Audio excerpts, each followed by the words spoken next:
Yes.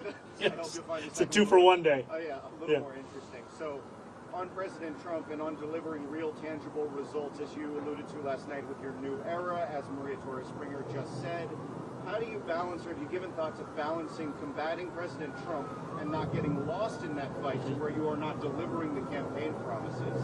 And second, I'm just curious, kind of in the quiet hours of last night, you got off stage, you went home, maybe you were sitting by yourself, maybe it was just you and your wife. I'm wondering what those sort of thoughts in your head were in those quiet moments after this sort of enormous accomplishment and the weight of what's about to come your way. It's very funny. Everyone is asking two very different questions. I'm not trying to strike the right tone between all of them. New Yorkers are facing twin crises in this moment: an authoritarian administration and an affordability crisis. And it'll be my job to deliver on both. It'll be my job to stand up for the city and also to ensure that we do not look at Washington, D.C. as if it is the reason for all of the problems right here in New York City. Many of the issues we are speaking about, they predate President Trump. They are issues that for too long we have turned a blind eye to, or we have sought to rationalize or normalize.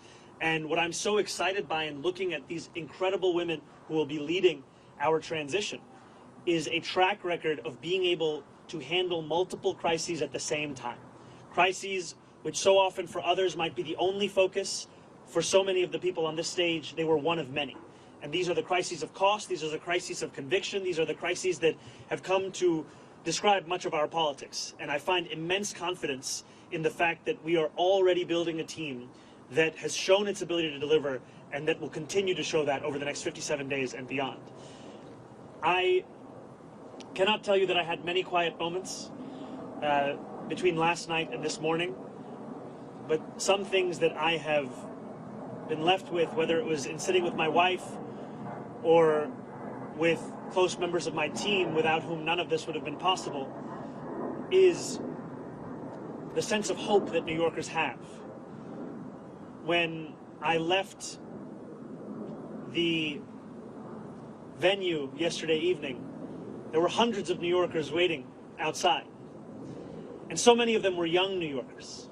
So many of them, it may have been their first vote they were ever eligible to cast.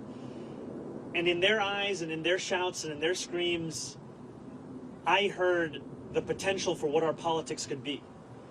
And it's a potential for New Yorkers to not only be able to see themselves in those that lead them, but more importantly, to see their struggles.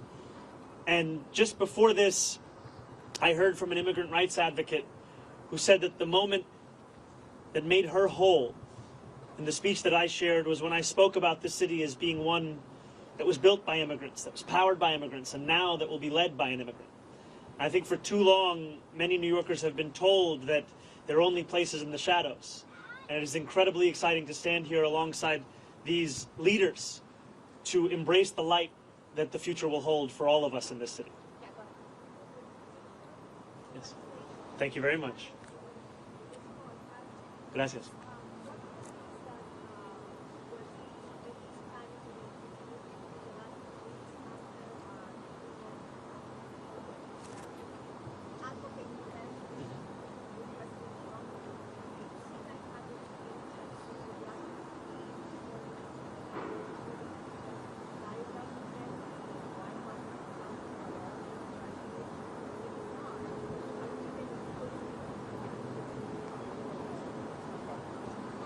The White House hasn't reached out to congratulate me. I continue to be interested in having a conversation with President Trump on the ways in which we could work together to serve New Yorkers, whether that be delivering on his campaign promises around cost of living, or the many issues that New Yorkers have been sharing with me about the drastic impacts that the legislation that President Trump has ushered through Washington will mean for them and their lives.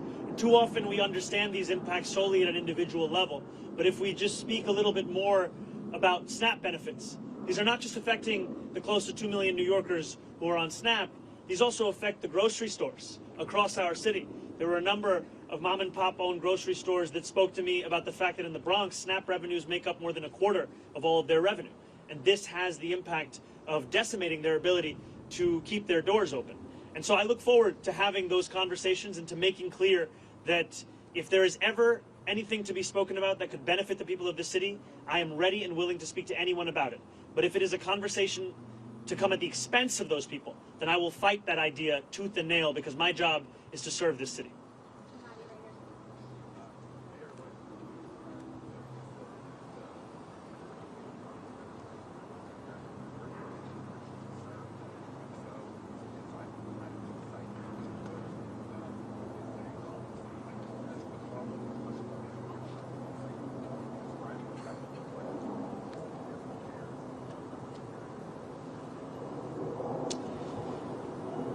When I speak about Trump-proofing this city, I speak about protecting those with the least from the consequences of a man with the most power in this country. It is in part a reference to the need to ensure that any fight for additional revenue is one that also looks to try and protect those same New Yorkers from these kinds of cuts to the greatest extent that we can. And it's also a commitment to ensure that so many of the storied parts of city government return back to the moments where they were on the front lines of fighting for dignity and civil rights, and I think specifically of our city's law department. This is a law department that, when you think of the seminal civil rights cases of this country, they were there. And yet today it has 200 fewer lawyers than it did before COVID. This is an example of a lack of interest from an administration in ensuring that we are investing in the tools that have been proven to protect those same New Yorkers.